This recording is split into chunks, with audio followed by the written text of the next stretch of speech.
What if the very fabric of your existence was woven from a lie, a subtle, insidious deception you've believed since before you could even articulate the thought? What if the universe wasn't conspiring against you, but your own mind was? We are born into a world of breathtaking beauty and terrifying chaos, and yet what do we notice? The stain on the white shirt. The single bad review amongst 1,000 glowing ones. The harsh word that cuts deeper and lasts longer than 100 compliments. We're taught to call this realism, to say we're simply seeing things as they are. But what if that's just a clever mask for a much darker truth? We are, by default, wired for negativity. We are hardwired to notice the storm cloud more than the sun, the threat more than the opportunity. This isn't a flaw in your character. It's a feature of your ancient survival-driven brain. It's the ghost of a saber-toothed tiger whispering in your ear, forever on alert. And this ghost, this primordial bias, is the single greatest obstacle between you and the life you were meant to live. It is the invisible prison that holds back dreamers, innovators, and leaders, keeping them forever trapped in the cycle of fear and limitation. The first step to breaking free is to understand the enemy. This isn't some abstract philosophical concept. It's a biological fact, a relic of our evolutionary past. Think of your mind as an old computer running on an outdated operating system. For our ancestors who faced daily threats to their survival, it was a brilliant system. The person who paid more attention to the rustling in the bushes lived to see another day. The one who dismissed it as nothing became a statistic. So our brains developed a powerful preferential highway for negative information. It's called the amygdala, the brain's alarm bell. It screams louder and registers faster for anything perceived as a threat. The positive, the peaceful, the joyful, that's just background noise to the amygdala. It's the reason a single insult can poison your entire day, but a torrent of praise barely moves the needle. It's why the fear of loss is a far more potent motivator than the desire for gain. This bias isn't just about your emotional state. It shapes your entire reality. It's the reason we focus on what we lack instead of what we have. It's the perpetual state of scarcity that plagues so many lives. Look around you. The world is a canvas of opportunity, yet we spend our time counting our failures. The mind, left to its own devices, is a master of selective attention. It will filter out the good and magnify the bad. It's the filter that made Henry Ford's initial failures feel like final verdicts when they were simply stepping stones on the path to the Model T. It's the bias that would have convinced Thomas Edison, after his 10-0th failed attempt, that his efforts were futile. It's the whispering lie that told Walt Disney his park was too expensive, too outlandish, and too impossible. The negativity bias is not just a habit. It is a lens through which you view every decision, every person, and every potential. And until you actively, intentionally, and ferociously remove that lens, you will always see problems, not possibilities. So how do you rewire a mind that has been hardwired for survival? You don't fight it head on. You outsmart it. You understand its game and change the rules. The first step is awareness. You must become a vigilant observer of your own thoughts. Stand outside yourself and listen. When you catch yourself dwelling on a minor setback, a harsh word, or a perceived slight, simply acknowledge it. Don't fight it. Don't judge it. Just say, there it is. The negativity bias at work. This simple act of recognition robs the thought of its power. It's like turning on the lights in a dark room where a monster was hiding. Once you see it for what it is, an ancient survival mechanism, not a reflection of reality, it loses its ability to control you. But awareness is only the beginning. You must then consciously and consistently shift your focus. This isn't about being positive in a naive, saccharine way. It's about being strategic. It's about training your mind to seek out and amplify the good. I called it the magic of the mastermind. But it starts within your own mind. You must intentionally feed your mind with what you want it to produce. If you feed it fear and lack, it will produce fear and lack. If you feed it opportunity and abundance, it will produce opportunity and abundance. This is the simple, brutal truth of mental alchemy. Every day, seek out and celebrate small victories. The project that went well, the kind word from a stranger, the peaceful moment with a loved one. Train yourself to notice them, write them down, express gratitude for them. This is not some spiritual exercise. It is neurological training. You are literally building new neural pathways, creating a superhighway for positive thought, giving the amygdala a reason to stay quiet. This process of rewiring your brain is not an event. It is a discipline. It is a daily commitment, a relentless pursuit of a better self. It's the reason the most successful people in the world, from Oprah Winfrey to Elon Musk, have powerful morning routines. They understand that if you do not actively shape your mind, the world will do it for you. And the world, fueled by a 24/7 news cycle and an endless stream of social media comparison, is a master at feeding your negativity bias. It is a constant assault on your peace of mind and your potential. The disciplined mind says, "Not today." The disciplined mind wakes up and focuses on its vision, not its fears. It writes down its goals, not its worries. It fills its thoughts with what it wants to create, not what it wants to avoid. The greatest leaders in history were not simply talented, they were masters of their own minds. Abraham Lincoln, burdened by profound grief and constant political opposition, could have easily succumbed to despair. His negativity bias, screaming at him from every direction, would have had him surrender. But he didn't. He practiced an intentional form of mental discipline, focusing on the preservation of the Union, not the criticisms of his enemies. He understood that the internal battle was far more important than the external one. He saw a broken nation and chose to focus on the vision of its healing, not the reality of its division. His mind, like a muscle, was trained for the impossible. But this isn't just about the great names of history. It's about the great names of tomorrow. It's about you. The person reading this now, your dreams, your aspirations, your hidden potential, all of it is waiting on the other side of this ancient invisible wall. The world is desperate for the innovations, the art, the leadership that your mind, once liberated from its self-imposed prison, will produce. But it will not happen by accident. It will happen by design. It will happen when you make the conscious choice to stop being a victim of your own neurology and start being a master of your own destiny. This is the ultimate secret of success, the hidden key to my philosophy. It's not just about having a definite purpose. It's about having a mind that is capable of sustaining that purpose, of holding it steady in the face of doubt, fear, and failure.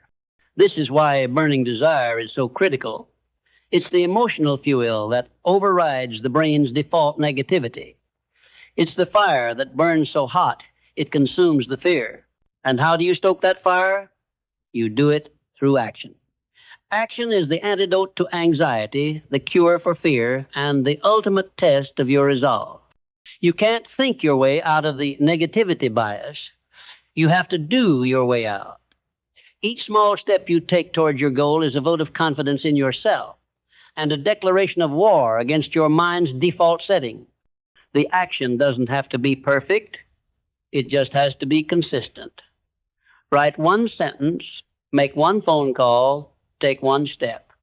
Every single action, no matter how small, sends a powerful signal to your brain. We are moving forward. The fear is not real. The threat is an illusion. Our purpose is the only reality. So I ask you one more time, what if the very fabric of your existence was woven from a lie? You now know that it is. But you also know the truth. You are not a victim of your mind, you are its architect. You are not a prisoner of your biology, you are its master. The ghost of the saber-toothed tiger has no power over you anymore, not unless you let it. The choice has always been yours, and now it is time to make it. It is time to step into the blinding light of your own potential, to stop focusing on the darkness, and to finally become the person you were always meant to be. The person who sees the solution, not just the problem. The person who builds, not just complains. The person who, in a world wired for negativity, chooses to be a beacon of light. The very structure of the human mind is a paradox. We are born with the capacity for boundless imagination, for profound love, for a curiosity that can unravel the secrets of the cosmos. And yet, this magnificent instrument is shackled by its most ancient primal instinct, fear. It's the silent enemy that whispers warnings in the dark, the one that tells you to stay small, to play it safe, to not dare dream too big. The negativity bias is simply fear's most sophisticated disguise. It's the reason so many brilliant ideas die in the cradle of the mind, never seeing the light of day. It's the phantom hand that holds back the painter's brush, the writer's pen, and the entrepreneur's leap of faith. It's the unwritten contract of limitation that we sign with ourselves day after agonizing day. This bias, this insidious negativity, feeds on doubt. Doubt is its nutrient, its oxygen. It's the voice that says, what if you fail? What if they laugh? What if you're not good enough? These aren't just thoughts. They are a corrosive acid that dissolves confidence, purpose, and resolve. To conquer the negativity bias, you must become a master of doubt, a blacksmith who forges strength from its fire. You must learn to see doubt not as a stop sign, but as an indicator. It is a signal that you are on the edge of your comfort zone, on the precipice of growth. It is the very resistance that precedes breakthrough. The man who fears the weight of the barbell will never build the muscle. The one who embraces the struggle, who understands that the burn is the signal of growth, will become powerful beyond measure. The great minds of history understood this intuitively. They didn't lack fear. They simply refused to be controlled by it.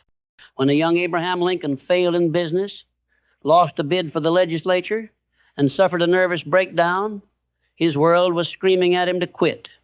The negativity bias, in its full, terrifying glory, would have told him his life was over. But instead of seeing a series of final defeats, he saw a series of temporary setbacks. He saw each failure as a lesson, each rejection as a redirection. He cultivated an inner world of unwavering purpose, a mental fortress against the constant siege of doubt and despair. He didn't just want to be president. He had a burning desire to unite a broken nation. That desire was the powerful magnet that pulled him forward through every dark valley and over every impossible mountain. His positive focus was not a flimsy optimism. It was an ironclad conviction. This is the very essence of belief. Belief is not a wish or a hope. It is a definitive, unshakable mental state. It is the deep-seated knowledge that your goal is not only possible, but inevitable. It is the internal blueprint for your reality. Your mind, left unchecked, will naturally gravitate towards the belief in limitation, in scarcity, in failure. It will convince you that you are not smart enough, not strong enough, not deserving enough, and it will provide a mountain of evidence to support this conclusion, carefully curated from your past mistakes and the world's constant barrage of bad news. To change your life, you must change your core beliefs. And you don't do that with affirmations alone. You do it with action and evidence. You start by consciously seeking out proof that your new belief is true. If you want to believe you are capable, you do something, no matter how small, that proves your capability. You finish that project you started. You make that difficult phone call. You learn that new skill. Each successful action is a brick in the foundation of your new belief system. It's a tiny victory that over time builds an unassailable fortress of confidence. This is the power of momentum. The negative mind is a master of inertia. It loves to stay stuck. The positive mind is a master of momentum. It loves to be in motion. It understands that a body in motion stays in motion, and a mind in motion stays in motion. So you must create a cycle of positive momentum, no matter how slow the initial pace. You must become obsessed with continuous, incremental progress. When you wake up, your first thought should not be, what's wrong, but what's the next action I can take to move forward? This single shift in focus, from problems to solutions, from stasis to motion, is the key that unlocks the door to a life of perpetual growth and achievement. The negativity bias is a powerful force, but it has one critical weakness. It is a reactionary force. It waits for something to happen, and then it responds with fear and limitation. Your positive, purpose-driven mind is a proactive force. It doesn't wait, it creates. It doesn't react, it initiates. You have the power to create your own reality, but you must seize that power from the hands of fear. You must stop waiting for the perfect moment, the perfect opportunity, the perfect sign. You must create the moment. You must build the opportunity. You must become the sign. This requires a profound act of courage. Not the courage to fight a battle, but the courage to create a new reality. The courage to look at your past failures and not see a final verdict, but a rough draft. The courage to look at the world's chaos and not see a trap, but a canvas. It is the courage to stand against the tide of doubt and negativity, both from within and without, and declare with every fiber of your being, I am the master of my own fate, the captain of my own soul. And with that courage comes clarity. When the noise of negativity subsides, when the static of doubt disappears, you can finally hear the whisper of your true purpose. This is not something you discover. It is something you create. Your purpose is the intersection of your unique talents, your deepest passions, and the world's greatest needs. It is the answer to the question, what problem am I uniquely positioned to solve? The negativity bias will tell you that the problem is too big, that you are too small. It will point out all the reasons you will fail, all the obstacles in your path. But the mind of purpose sees only the path. It sees the solution, not the problem. It sees the opportunity, not the obstacle. This is the difference between a life of reaction and a life of purpose. The reactionary life is a prisoner to circumstances. It is a boat without a rudder, tossed about by the winds of fate. The life of purpose is a ship with a clear destination, its sails filled with the steady wind of intention. It navigates storms, it withstands gales, because it has a singular, unwavering focus. This is why I emphasize the definite chief aim above all else. It is the anchor that holds you steady when the storms of doubt rage. It is the compass that guides you when the world feels lost. It is the internal GPS that overrides the constant recalculating of a fear-driven mind. To find your purpose, you must first quiet the noise. You must intentionally and consistently starve the negativity bias, turn off the news, unfollow the accounts that breed comparison and envy, limit your exposure to those who speak of nothing but their problems. This isn't about ignoring reality. It's about reclaiming your mental space. Your mind is a garden. If you let it, weeds of fear and negativity will choke out everything else. If you are a wise gardener, you will meticulously remove the weeds and plant seeds of purpose, clarity, and focus. And then you will water those seeds with action and sunlight them with belief. The journey from a negative reactionary mind to a positive, purpose-driven one is not a sprint. It is a marathon. It is a daily battle fought on the battlefield of your own consciousness. But every single battle won, every negative thought rejected, every small action taken, every moment of gratitude acknowledged is a step closer to a new reality, a reality where fear is a footnote, not a narrative, a reality where doubt is a distant memory, not a constant companion, a reality where you are not just surviving, but thriving. So I challenge you now, at this very moment, stop being a passive observer of your own thoughts. Stop letting an outdated survival mechanism dictate the quality of your life. It's time to become the master of your own mental domain. It's time to build a mind so powerful, so focused, and so resilient that the negativity bias and all its dark whispers has no choice but to surrender. The world is waiting for your light. Are you ready to let it shine? The final and perhaps most subtle manifestation of the negativity bias is its relentless focus on the past. The mind, left to its own devices, becomes a museum of mistakes. It catalogs every regret, every wrong turn, every perceived failure, and it presents them to you in a continuous, soul-crushing slideshow. This is not about learning from the past. It is about being imprisoned by it. The purpose of a rear-view mirror is to provide a quick glance at where you've been, not to be the sole focus of your drive. And yet, for so many, their entire life is a painful, slow-motion replay of past pain. To escape this prison, you must become a master of present-moment focus. The negativity bias can only thrive when you are dwelling on a past you cannot change or an imagined future you are terrified of. It cannot exist in the vibrant, alive, and creative space of the present moment. The present is where all power resides. It is the only place you can take action. It is the only place you can create. It is the only place you can truly live. This is why the great spiritual teachers and the great business leaders preach a similar gospel, be here now. When you are fully present, engaged in the task at hand, there is no room for doubt or fear. There is only the work. This is the flow state that athletes and artists talk about. It's a state of being where the self disappears and only the creation remains. To access this state, you must train your mind to stop its constant time traveling. You do this through a conscious, relentless return to the task at hand. When you catch your mind drifting to a past failure or a future worry, simply acknowledge it and then bring your focus back to the present moment. This is a form of mental push-up, a discipline that strengthens your ability to focus and to create. The negativity bias also manifests as a crippling fear of vulnerability.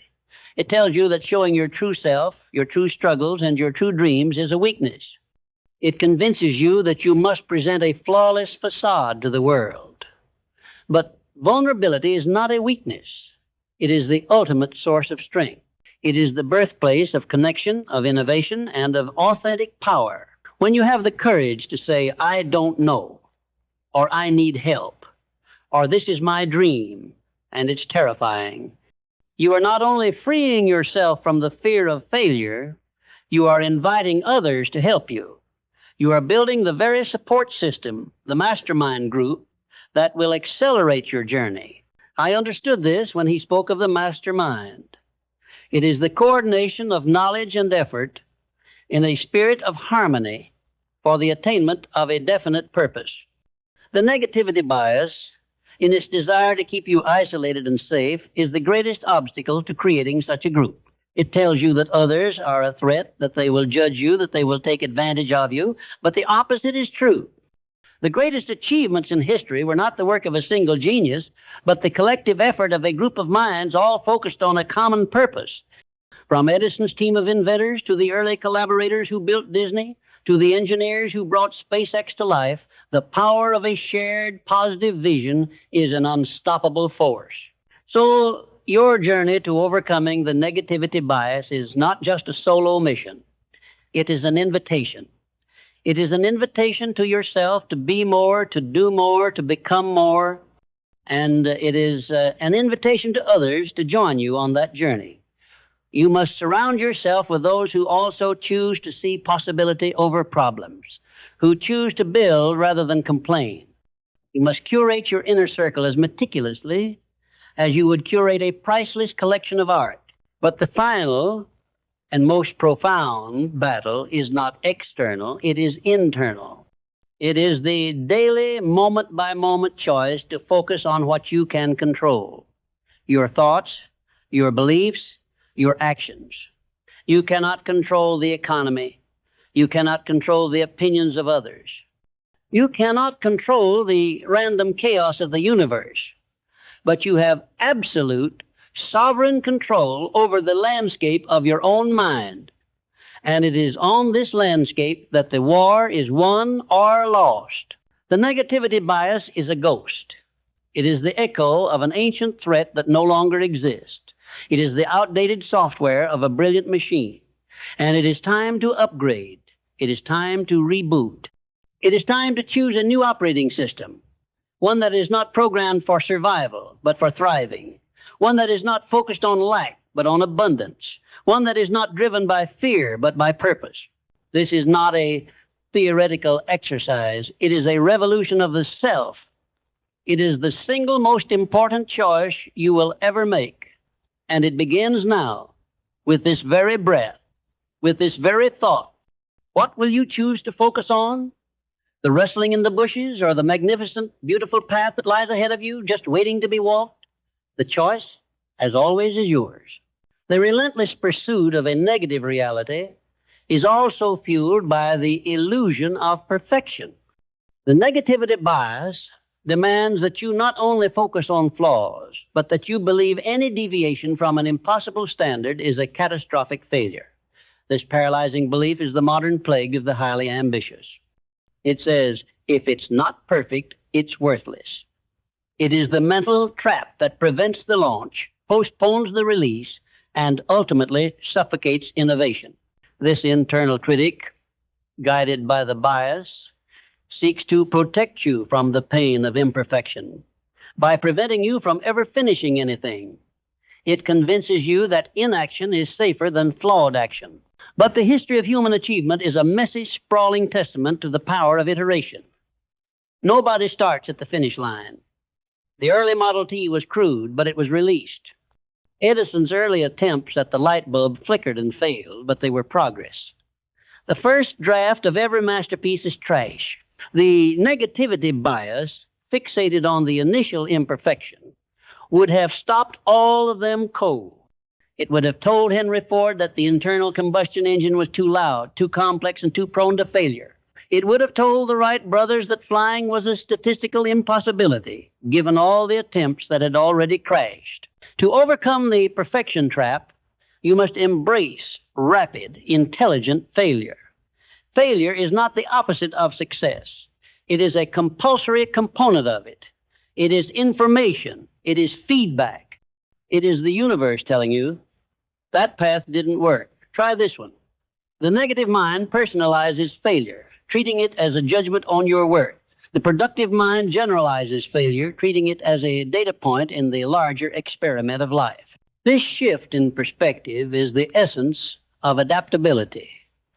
The world is in constant flux. Markets shift, technologies evolve, and life throws curveballs. The negative mind resists change, clinging fiercely to the familiar, even if the familiar is miserable. Change represents threat, instability, and loss. But the purposeful mind embraces change, seeing it not as a disaster, but as a perpetual stream of opportunity. When Blockbuster clung to physical media and saw streaming as a threat, the negativity bias prevailed. When Netflix saw streaming as an opportunity to reinvent itself, adaptability won. They didn't just react to change, they initiated it. Adaptability requires a profound level of emotional detachment from outcomes. This doesn't mean you don't care. It means you care deeply about the process, not just the result.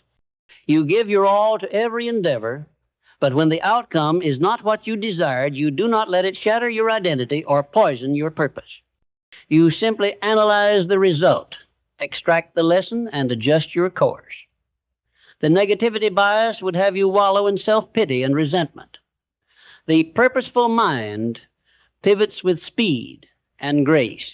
The engine of this adaptability is continuous learning. Your negativity bias is comfortable with what it already knows. The unknown is terrifying. It tells you that you are too old, too busy, or not smart enough to learn something new. But knowledge is power. And in the rapidly changing world, the willingness to be a perpetual student is the ultimate competitive advantage.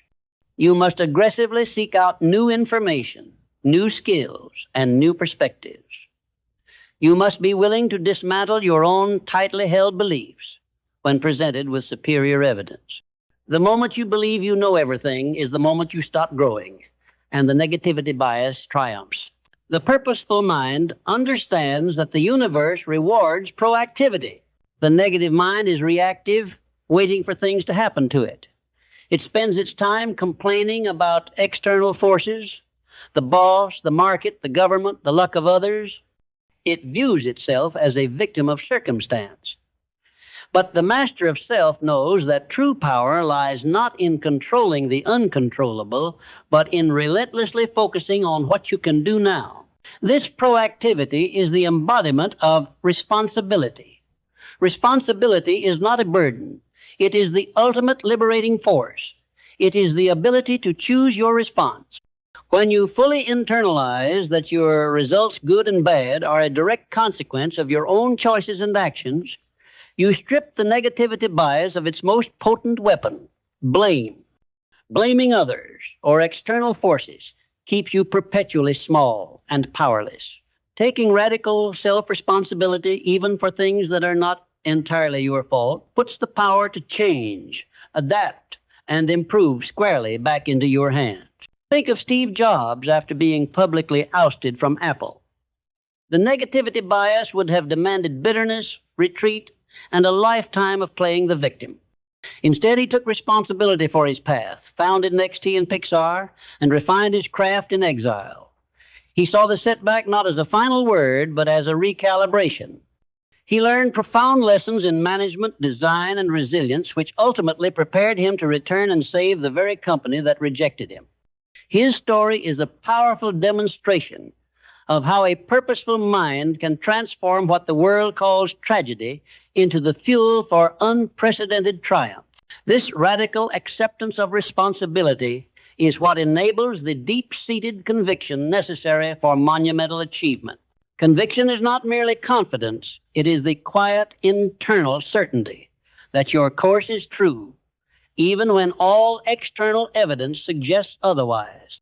It is the feeling that powered Martin Luther King Jr.'s movement through violence and resistance, that drove Marie Curie through relentless scientific obscurity, and that fueled countless anonymous entrepreneurs through years of zero profit. The negativity bias will constantly try to undermine this conviction, pointing out every critic, every rival, every setback. It will use the voices of doubt, both internal and external, as a weapon. This is where the discipline of mental silence becomes paramount. You must learn to distinguish between the voice of constructive feedback and the static of destructive noise. You must build an internal filter that allows only purpose-aligned information to penetrate your consciousness.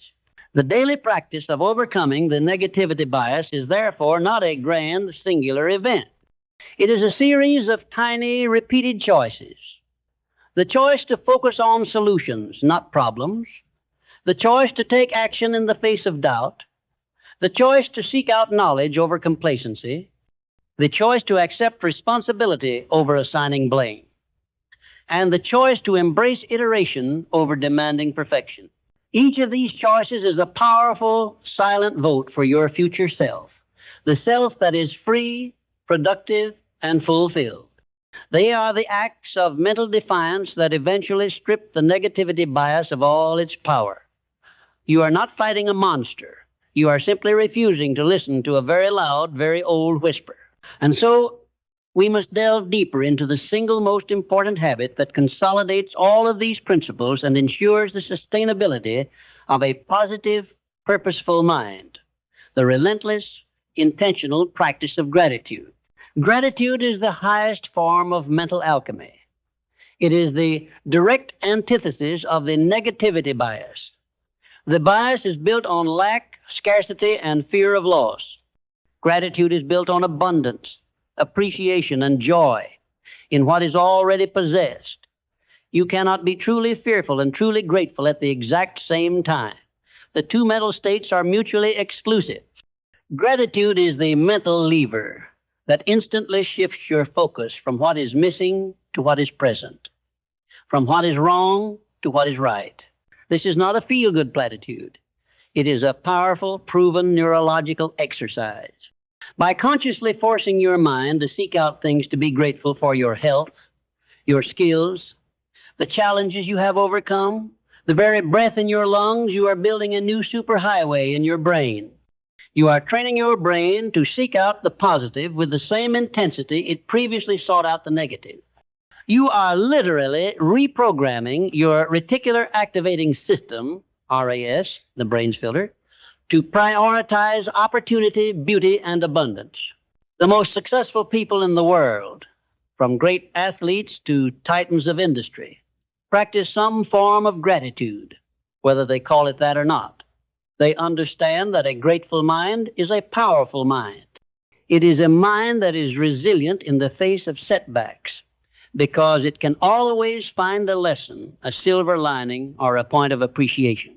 It is a mind that is attractive because it radiates genuine confidence and abundance, which draws the right people and opportunities towards it. The daily ritual must be non-negotiable. Wake up, and before you check the news or social media, before you allow the world to pollute your consciousness, find three things, three deep, specific things you are genuinely grateful for. End your day the same way. This simple act is the mental equivalent of brushing your teeth, a non-negotiable step in mental hygiene. If you neglect it, the plaque of negativity will accumulate and destroy your potential. Finally, understand the ultimate power of resilience. Resilience is not about avoiding the hits. It is about how quickly you recover from them. The negativity bias is an expert at amplifying the pain and duration of suffering. It wants you to stay down, to brood, to analyze the wound until it festers. But the purposeful mind knows that time spent in despair is wasted time. It recognizes the pain, honors the struggle, and then asks, what's the next step? Resilience is the ability to maintain your definite chief aim, even when everything around you seems to be falling apart. It is the quiet discipline of getting back to work, even when you don't feel like it. It is the understanding that failure is temporary, but surrender is permanent. The negativity bias is a powerful adversary forged over millennia of human evolution. But you are the inheritor of intelligence, will, and consciousness. You have the power to observe, to choose, and to create. You are not the product of your wiring. You are the architect of your own mind. Your journey is not to eliminate the fear, the doubt, or the negativity. That is impossible.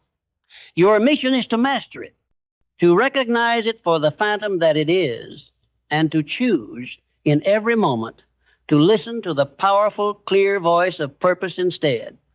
The world is waiting for the unique genius that only you can unleash.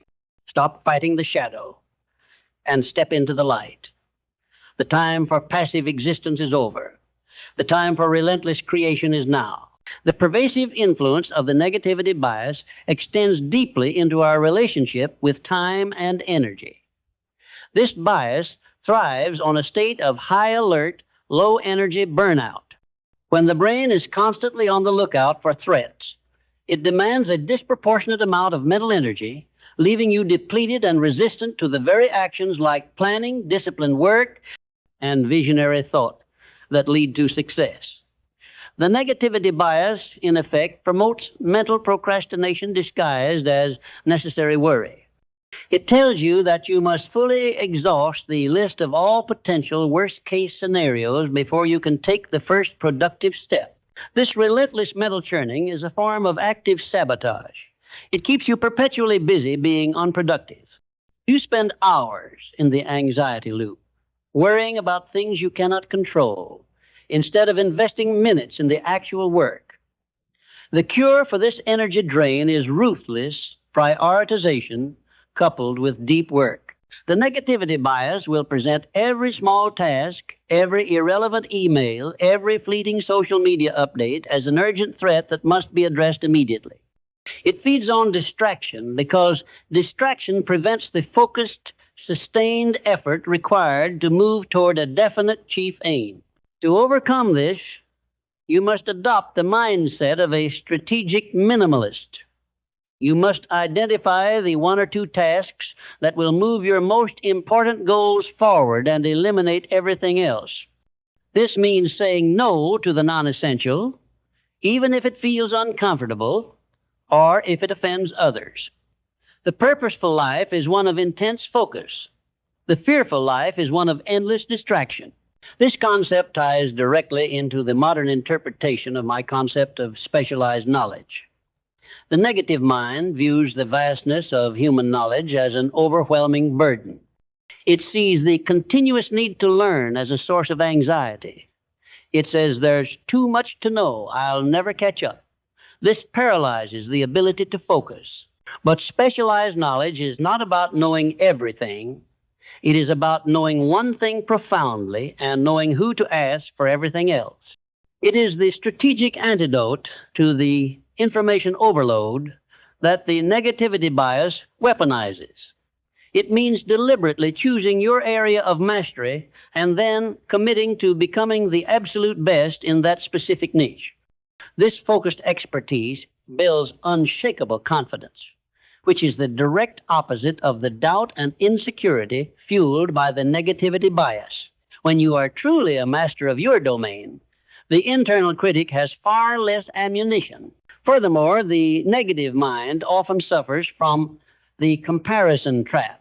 It uses the success of others, particularly those presented through the filtered lens of social media, as a direct indictment of your own failure.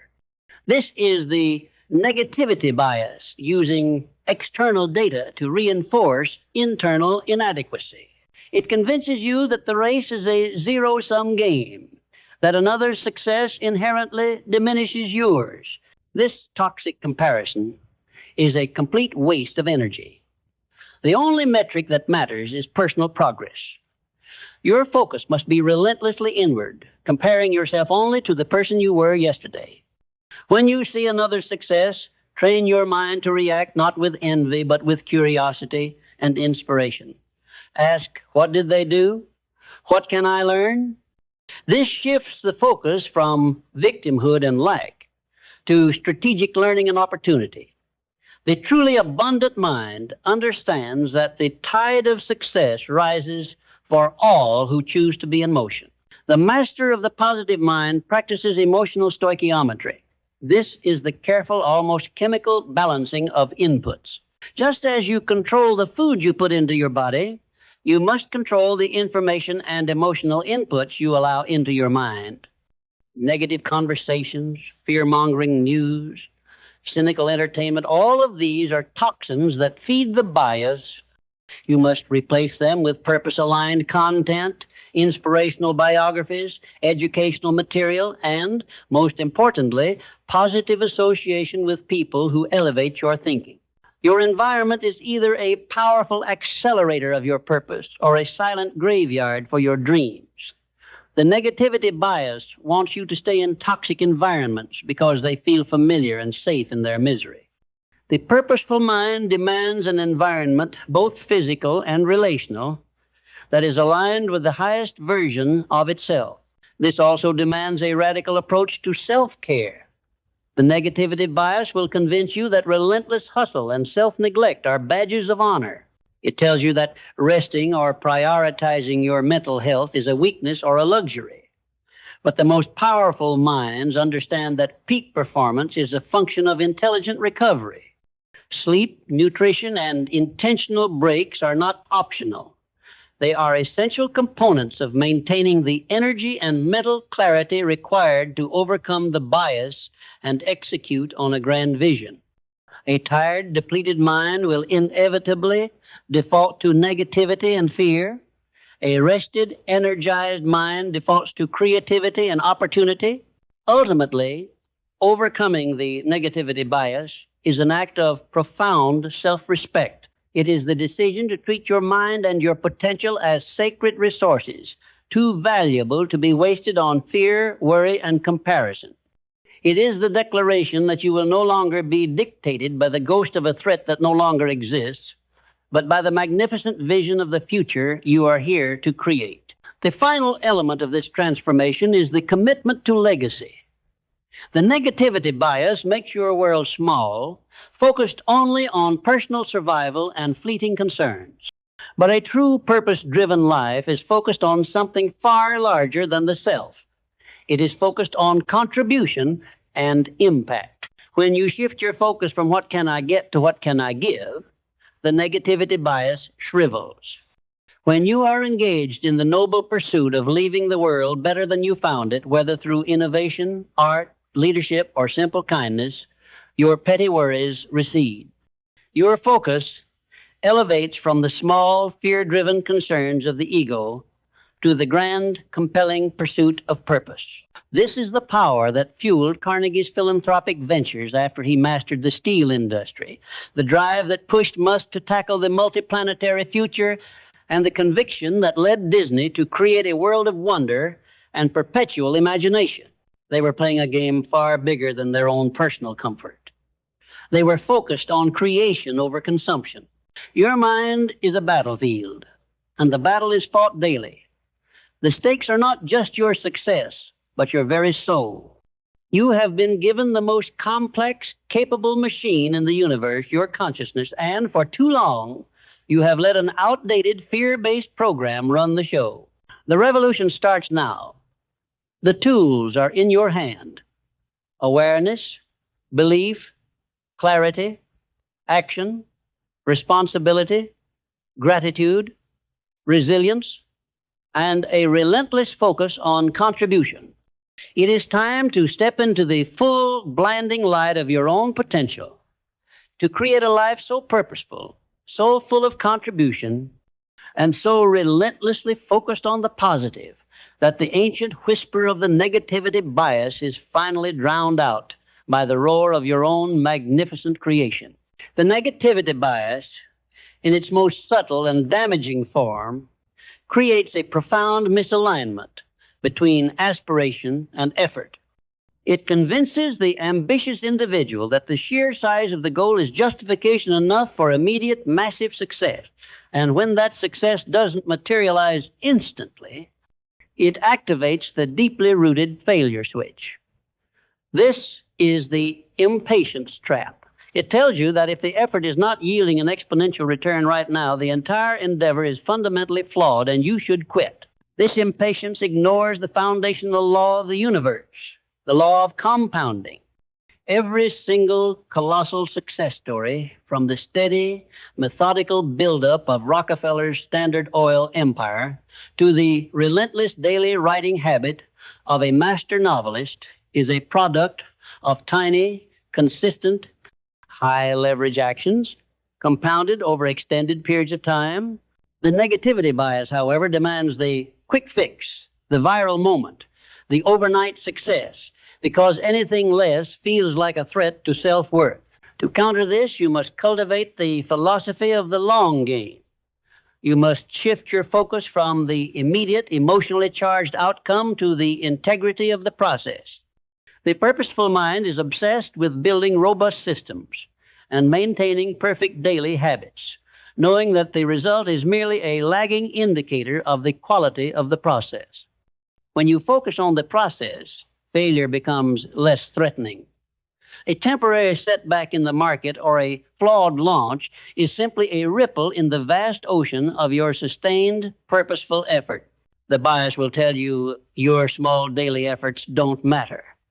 The truth is, they are the only things that matter. The difference between the person who achieves their massive goals and the one who remains trapped in frustration is simply the consistent execution of small, smart actions day after relentless day. This is the ultimate form of discipline, the willingness to do the unglamorous, monotonous work when no one is watching, because you are playing for a future that only you can see. This discipline requires the development of emotional stamina. The negative mind is easily swayed by fleeting emotions, frustration, boredom, disappointment. It seeks instant gratification to soothe its perceived pain. Emotional stamina is the capacity to feel those negative emotions, acknowledge their presence, and then act contrary to them in alignment with your purpose.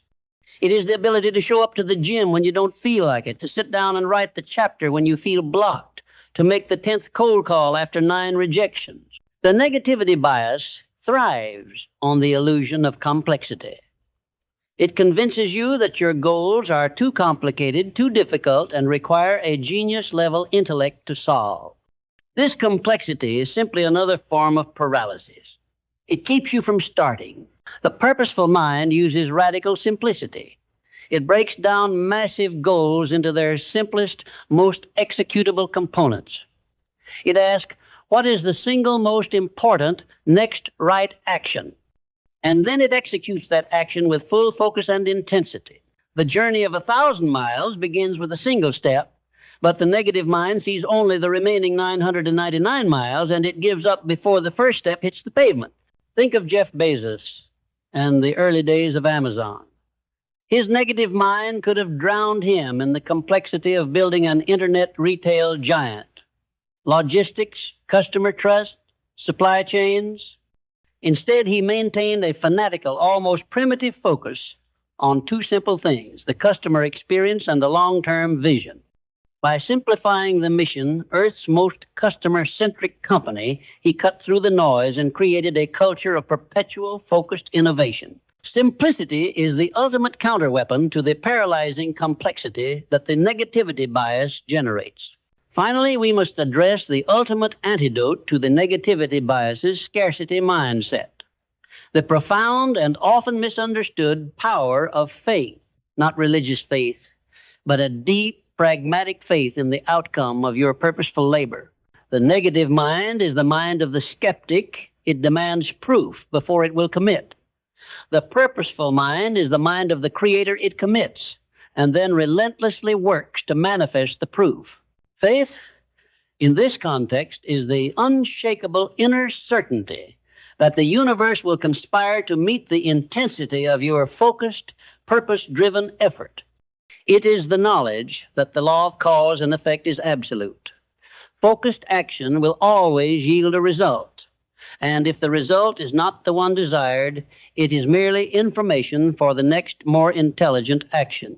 This faith is the quiet confidence that allows you to weather the inevitable storms of doubt, criticism, and temporary failure.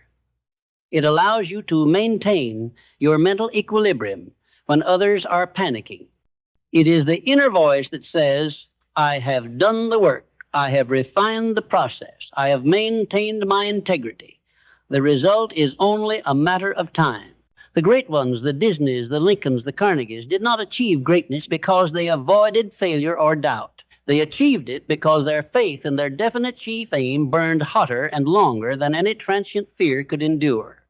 They understood that the mind that is fixed on the positive, on the vision, on the solution, becomes an unstoppable magnetic force, pulling the necessary resources, people, and opportunities toward it. You now possess the complete arsenal. You understand the enemy, your own ancient, fear-driven wiring. You understand the strategy, the relentless cultivation of purpose, belief, clarity, action, and gratitude. And you understand the ultimate weapon, the unwavering, sustained faith in the long game. The time for analysis is over. The time for mere understanding is complete. This knowledge is useless until it is activated. The great chasm between who you are and who you are capable of becoming is bridged, not by thought, but by action. And every magnificent action is preceded by a single, definitive, positive choice. The choice to ignore the ghost of fear and to commit fully and forever to the destiny you were meant to create.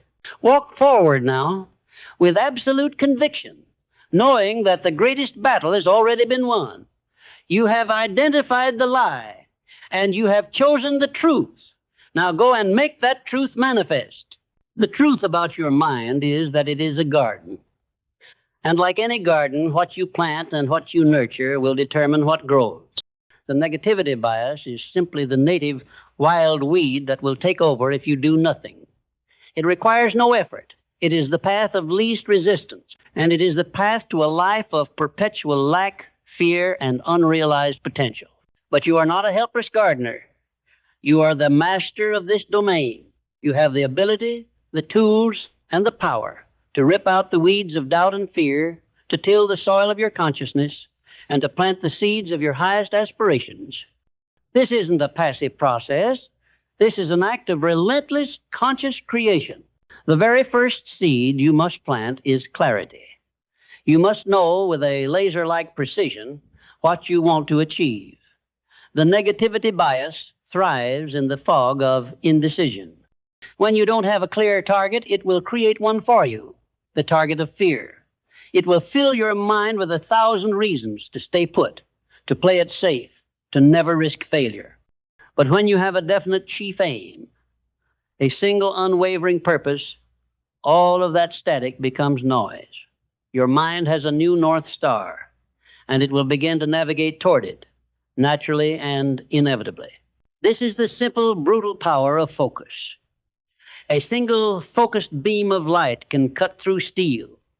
A diffuse, scattered light can only warm a room. Once you have clarity, the next seed to plant is discipline. Discipline is not a punishment. It is the ultimate act of self-love. It is the conscious, consistent choice to do what you know you should do, even when you don't feel like it. It's the daily practice of quieting the voice of fear and amplifying the voice of purpose. It's the relentless habit of taking action, no matter how small, every single day. The negativity bias wants you to believe that motivation is a feeling you wait for. But discipline is the engine that creates its own motivation. It's the small wins that build into momentum, the tiny steps that become a cascade of success. The disciplined mind doesn't wait for permission. It gives itself a command and then follows through. And with clarity and discipline, you must plant the seed of resilience. Life will knock you down. The negativity bias will ensure you feel every single blow. It will tell you to stay down, to give up, to retreat to safety. But resilience is the choice to get back up. It is the refusal to let a temporary setback become a final defeat. It is the understanding that failure is not a person. It is an event. It is a lesson, not a verdict. The great successes of history, from Lincoln's political defeats to Edison's 10-0 failed attempts, were not built on flawless execution. They were built on the bedrock of unshakable resilience. They were built by individuals who chose to see every obstacle not as a barrier, but as a mental and emotional muscle-building opportunity. The mind that masters resilience no longer sees problems as an external reality, but as an internal challenge. It sees the world not as a series of threats to be avoided, but as a series of puzzles to be solved. And with every puzzle solved, with every obstacle overcome, the mind becomes stronger, more capable, and more confident in its own power. This is the growth mindset in its purest form. But you cannot build a new mental garden on the rubble of the old. You must also practice the relentless art of forgiveness. Forgiveness is not about letting others off the hook. It's about setting yourself free. It's about releasing the anger, the resentment, and the pain that the negativity bias loves to feed on. Every past hurt, every perceived slight, every bitter memory is a chain that binds you to the past. And you cannot walk forward with your gaze fixed firmly in the rearview mirror. To forgive is to declare, my future is more important than my past.